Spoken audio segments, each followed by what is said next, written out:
નમસ્કાર વિદ્યાર્થી મિત્રો, વિમલા વિદ્યાલય શ્રી એસ ટી ઝવેરી આર્ટ્સ કોલેજ ગઢમાં તમારું સ્વાગત છે. BA C304 કાવ્ય પ્રકાશ પ્રથમ ઉલ્લાસ અને 10મો ઉલ્લાસ તમારો અભ્યાસક્રમ છે.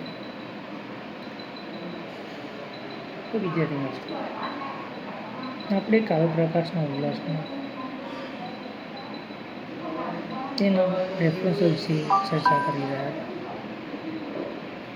હવે આપણે ગયા બે લેક્ચરમાં 3-6 રેફરન્સો વિશે ચર્ચા કરી રહ્યા છીએ.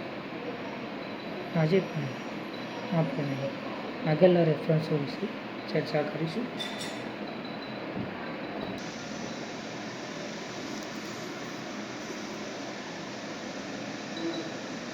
આજનો આપણો પ્રથમ રેફરન્સ છે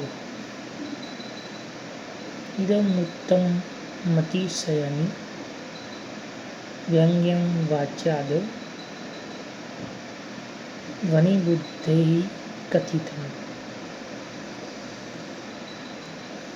આનું ભાષા સમજાય છે. અહીં કાવ્યમાં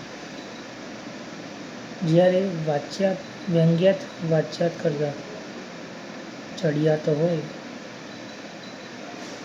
ત્યારે ઉત્તમ કાવ્ય કહેવાય. વિદ્વાનોએ તેને ધ્વનિ કાવ્ય કહે છે.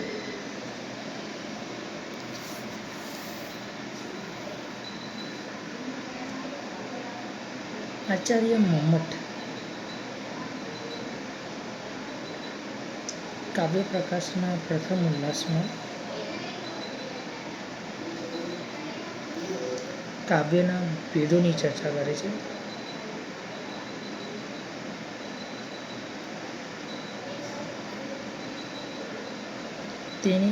તેની કાવ્ય વ્યાખ્યામાં વ્યંગ્યાત કે ધ્વનિનો ઉલ્લેખ કરેલો નથી.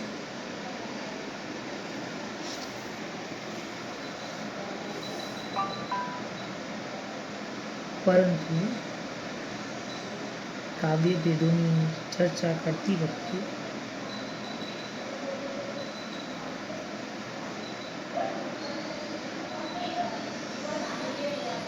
ધ્વનિ વ્યંગ્યાતને જ કેન્દ્રમાં રાખે છે.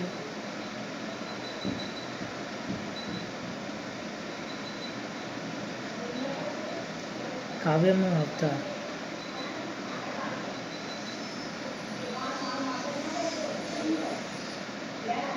ધ્વનિ સ્થાનને આધારે તે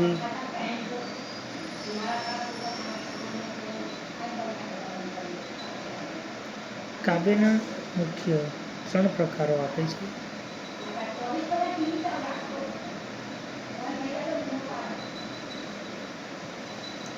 આમાંથી તે ઉપરોક્ત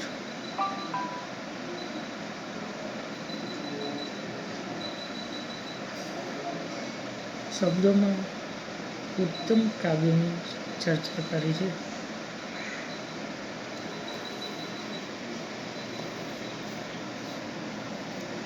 ઉત્તમ કાવ્યને સમજાવતા તે કહે છે કે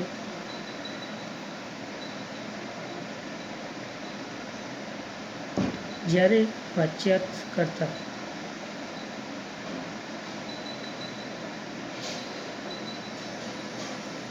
વ્યંગ્યાત ચડિયાતો હોય ત્યારે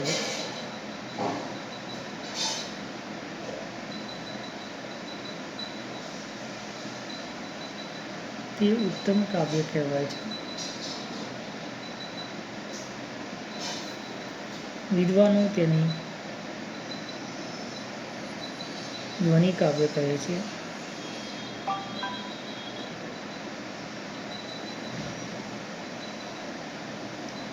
ઉત્તમ કાવ્યમાં વ્યંગ્યાર્થનું પ્રાધાન્ય હોય છે.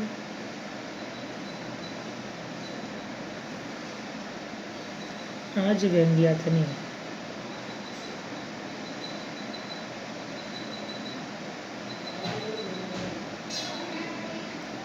વિદ્વાનો ધ્વનિ કાવ્ય કહે છે.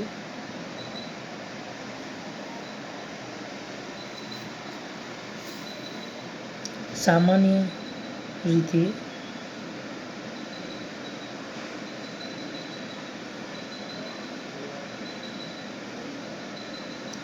વાચ્યાર્થ મુખ્યાર્થ કહેવાય છે.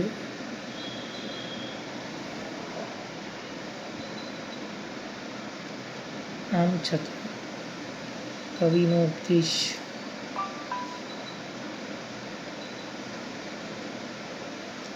આ વાચ્યાર્થ આપવાનો હોતો નથી.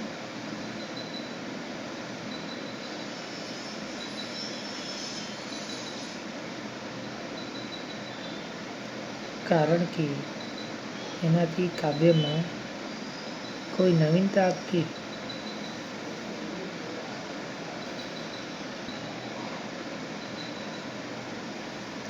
ચમત્કૃતિ આવતી નથી.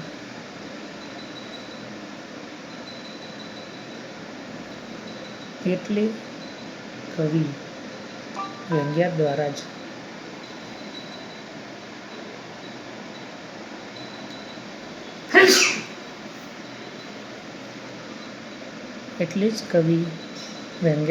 જ પોતાનું કર્તવ્ય સ્પષ્ટ કરે છે.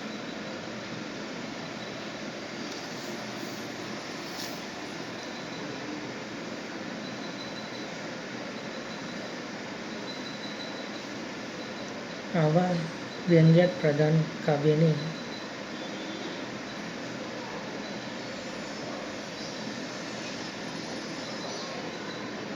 ઉત્તમ કાવ્ય કે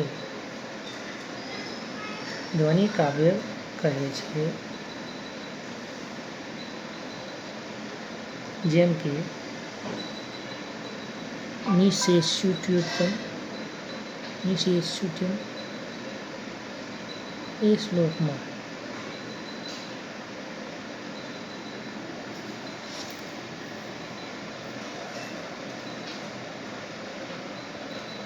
કુંતીના દેહનું વર્ણન છે.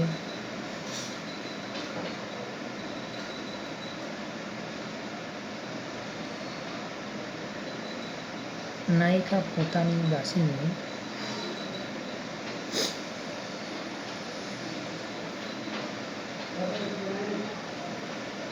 દૂતી બનાવીને નાયક પાસે મોકલે છે.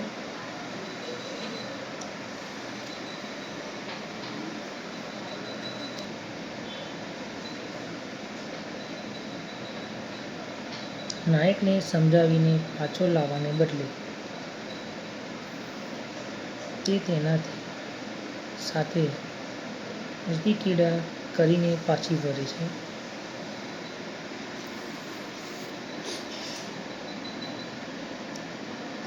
આથી તેના સ્થાન ઉપરથી ચંદન, અજરોષ્ટ પરથી લાલ રંગ વગેરેનો નાશ પામે છે.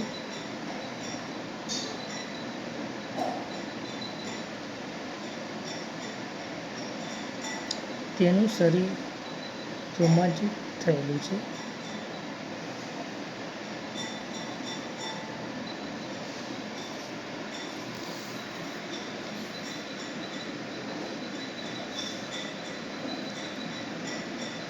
આ બધી નિશાનીઓ પરથી વાસ્તવિક સ્થિતિને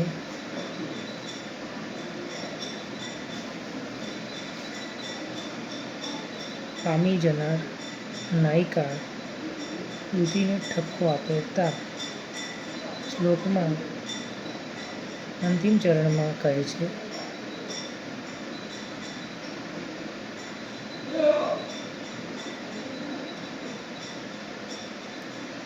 કે સખીની પીડાને નહીં જાણનારી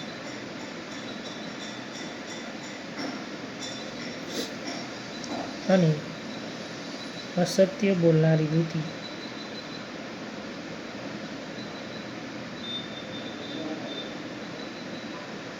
તું અહીંથી વાપીમાં સ્નાન કરવા ગઈ હતી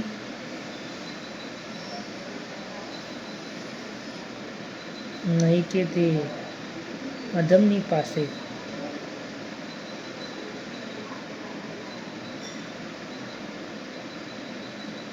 શ્લોકોના પૂર્વાર્ધમાં વર્ણવેલ દૂતીના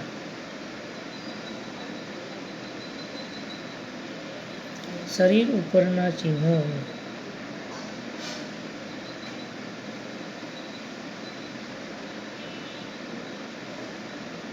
પ્રતિક્રિયાથી અને સ્નાને બંનેને લાગુ પડે છે.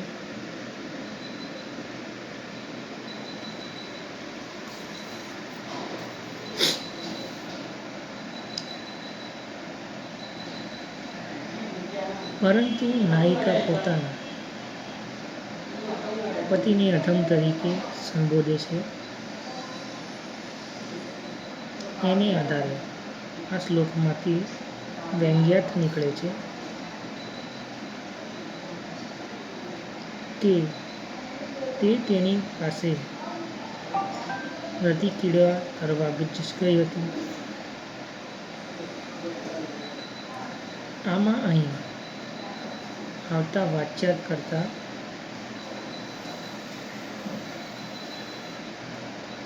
તેમાંથી મળતો વ્યંગ્યાર્થ વધારે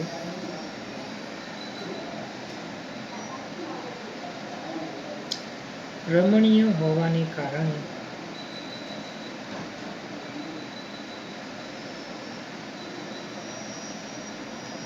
આ શ્લોક ઉત્તમ કાવ્યનું દ્રષ્ટાંત બને છે.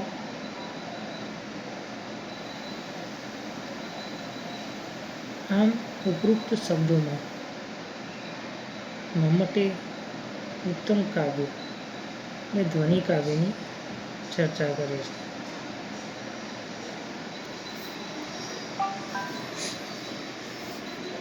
અહીં આપણો પ્રથમ રેફરન્સ પૂર્ણ થાય છે. હવે બીજો રેફરન્સ જોઈએ.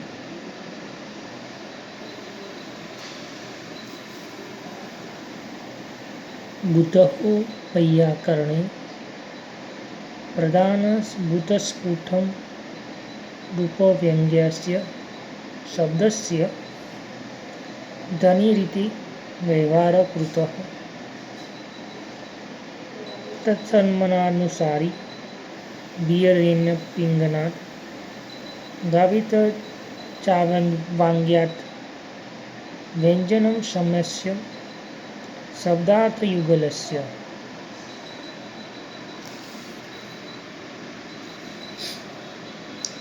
આનું ભાષાંતર જોઈએ તો વિદ્વાનો એટલે વૈયાકરણો જેઓએ મુખ્ય એવા સ્ફોટરૂપ વ્યંગ્યના વ્યંજક શબ્દ માટે ધ્વનિ એવો શબ્દ પ્રયોજ્યો છે.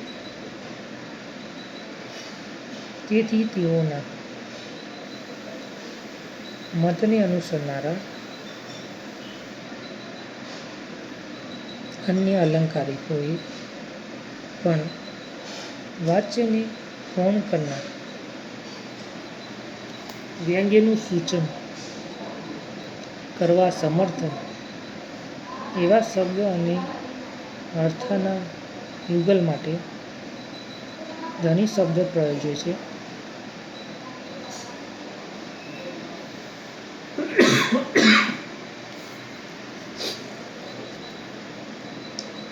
કાવ્ય પ્રકાશના પ્રથમ ઉલ્લાસમાં મમ્મટે કાવ્યના પ્રકારોની ચર્ચા કરે છે. તેમના મતે કાવ્યના 3 પ્રકારો પડે છે: ઉત્તમ કાવ્ય, મધ્યમ કાવ્ય, અધમ કાવ્ય. ઉત્તમ કાવ્ય અથવા ધ્વનિ કાવ્યમાં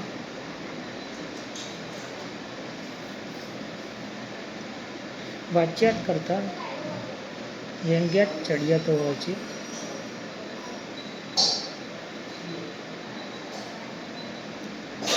વૃત્તિમાં આની વિશે ચર્ચા કરતા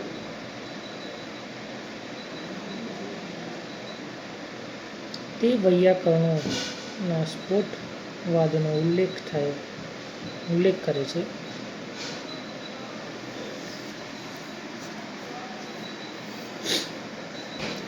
શબ્દ કેવી રીતે અર્થ આપે છે?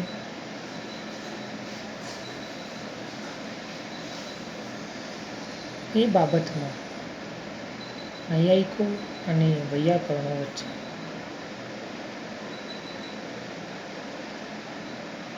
મતભેદ છે.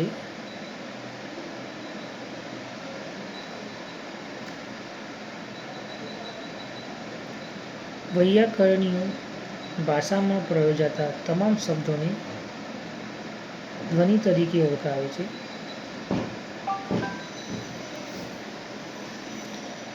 શબ્દો અનિત્ય છે કારણ કે તે માનવ સર્જિત છે.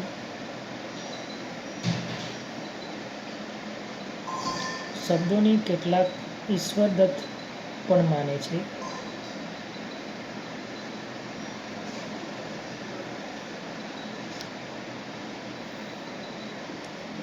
એક અક્ષરનું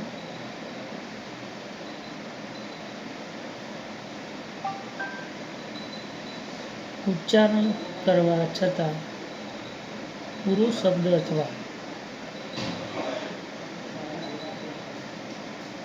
બધા જ શબ્દોનું ઉચ્ચારણ થયા પછી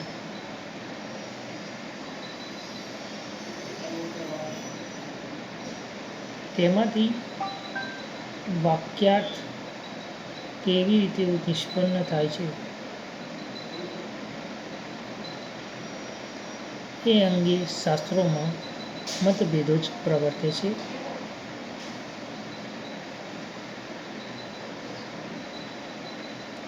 વૈયાકરણ આના જવાબરૂપે સ્ફોટવાદ રજૂ કરે છે.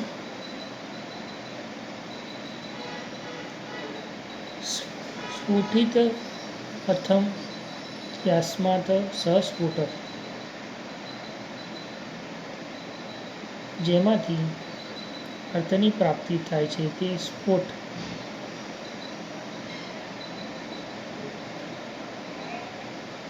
આપણે જ્યારે કમળ શબ્દ બોલીએ છીએ ત્યારે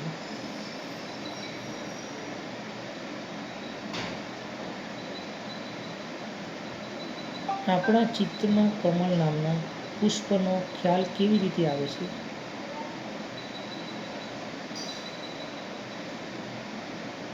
ત્યારે આપણા ચિત્તમાં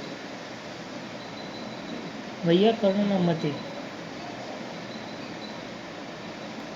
ઉચ્ચારાયેલા અક્ષરો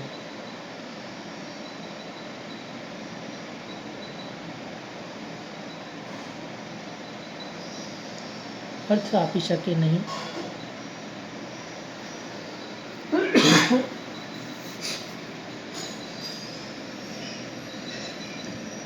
ક, મ અને લ અલગ અલગ 3 રીતે કોઈ અર્થ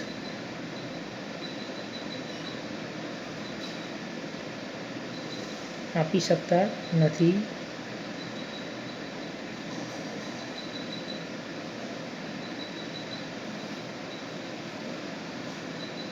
તેમ ત્રણે સાથે મળીને પણ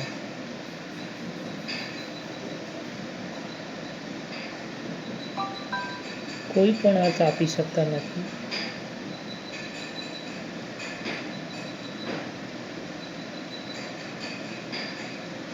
કારણ કે આ અક્ષરોનું ઉચ્ચારણ ક્રમબદ્ધ થાય છે.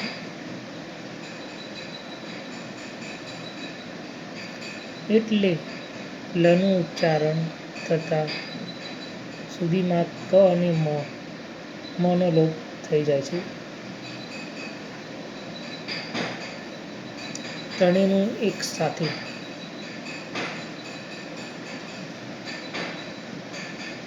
સંયુક્ત ઉચ્ચારણ થઈ ન શકે.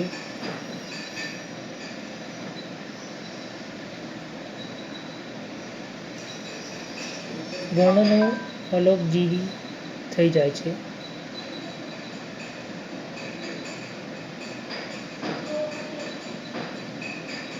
આથી વર્ણનોના સંયોગ દ્વારા પણ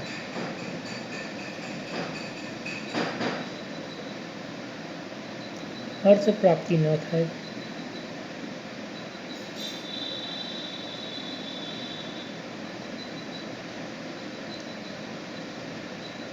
આ મુશ્કેલી હોવાથી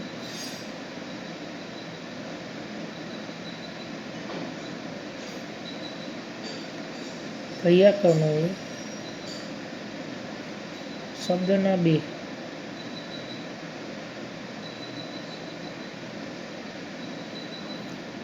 સ્વરૂપોની કલ્પના કરી છે.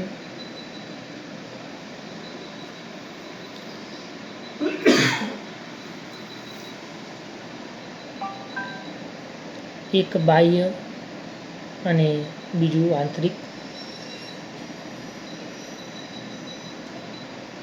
શબ્દનું બાહ્ય સ્વરૂપ એટલે અક્ષરો,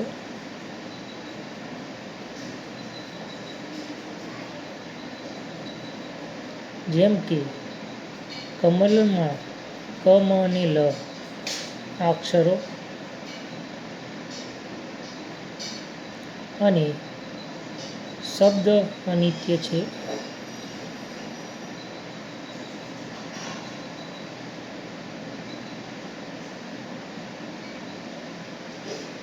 એવા શબ્દો દ્વારા વ્યક્ત થાય છે.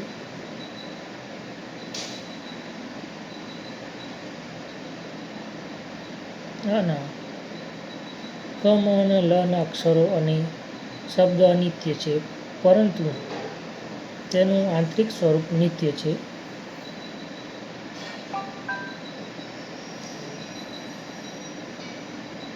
આ આંતરિક સ્વરૂપને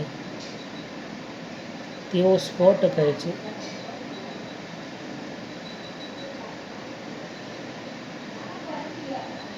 આમ અર્થની પ્રતીતિ કરાવનાર નિત્ય શબ્દ તે સ્ફુટ છે. તે અનિત્ય એવા શબ્દો દ્વારા વ્યક્ત થાય છે. આમ સ્ફોટ એટલે જ અર્થને સ્ફુટ કરે, પ્રકાશિત કરે તે, અથવા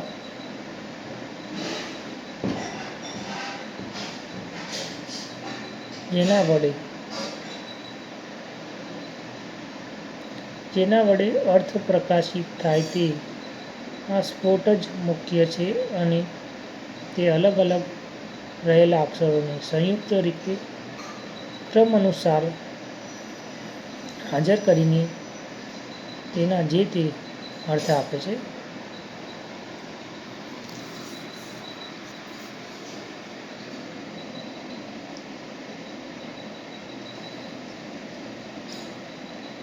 આ સ્ફોટ વ્યંગ્ય છે કારણ કે તે શબ્દમાં છુપાયેલો છે.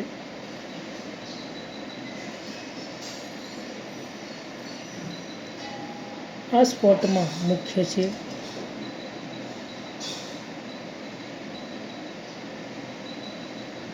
તેના વ્યંજક શબ્દો ગૌણ છે.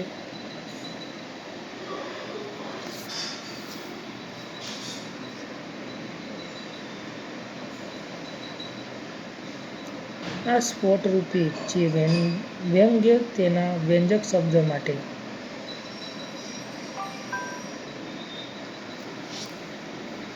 વૈયાકરણો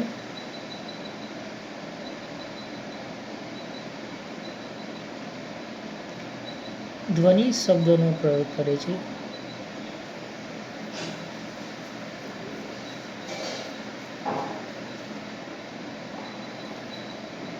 મમ્મટ માને છે કે અને પછી તેના જ અનુસંધાનમાં અલંકારિકો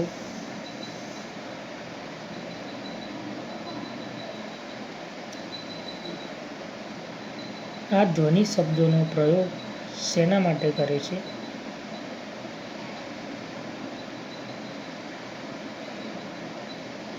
તે સ્પષ્ટ કરે છે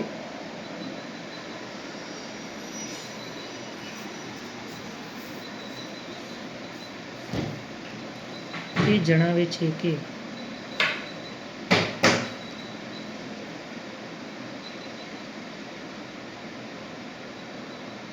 વૈયાકરણોને જ અનુસરનારા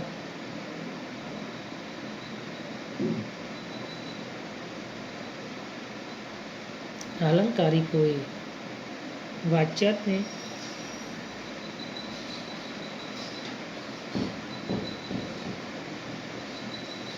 તિરસ્કૃત કરીને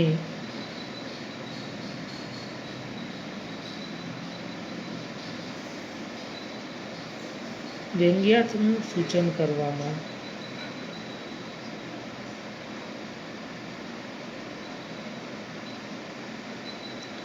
સમર્થન એવા શબ્દ અને અર્થના યુગલ માટે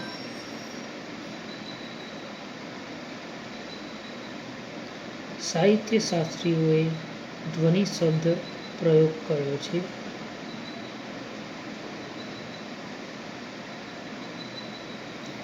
આમ અહીં પ્રયોજાતા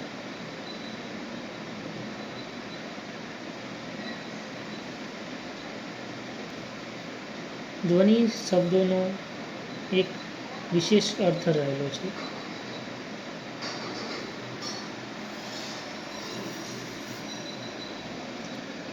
ટૂંકમાં વ્યંગ્યને વ્યક્ત કરી પ્રકાશિત કરી તે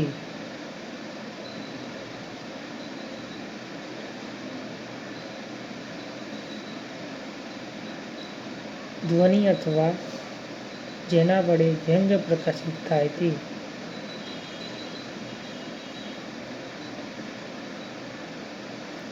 ધ્વનિ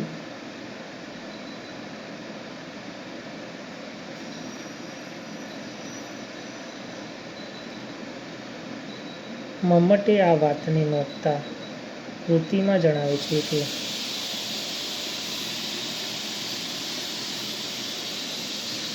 વિદ્વાનો એટલે વૈયાકરણો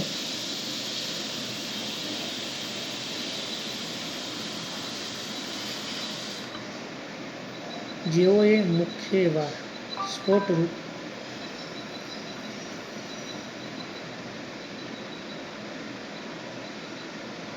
વ્યંગ્યના વ્યંજક શબ્દ માટે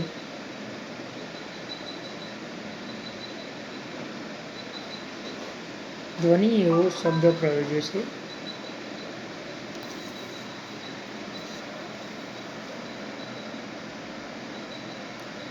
આથી તેમના મતને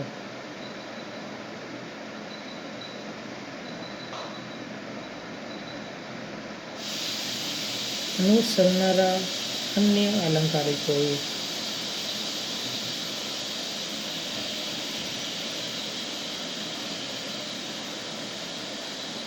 પણ વાચ્યાતને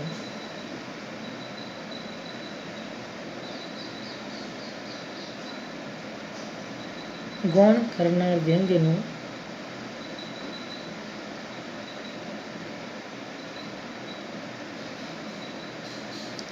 સૂચન કરવામાં સમર્થન એવા શબ્દ અને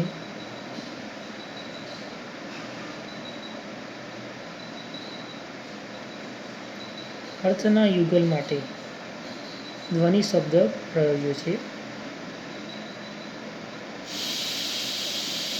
તો વિદ્યાર્થી મિત્રો, અહીં આ રેફરન્સમાં કવિએ 3 કાવ્યો ઉત્તમ, મધ્યમ અને અધમ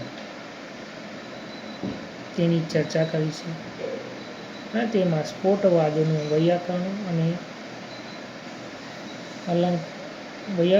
અલંકારિકો વચ્ચે મતભેદ છે તેના વિશે આ રેફરન્સમાં ચર્ચા કરવામાં આવી છે.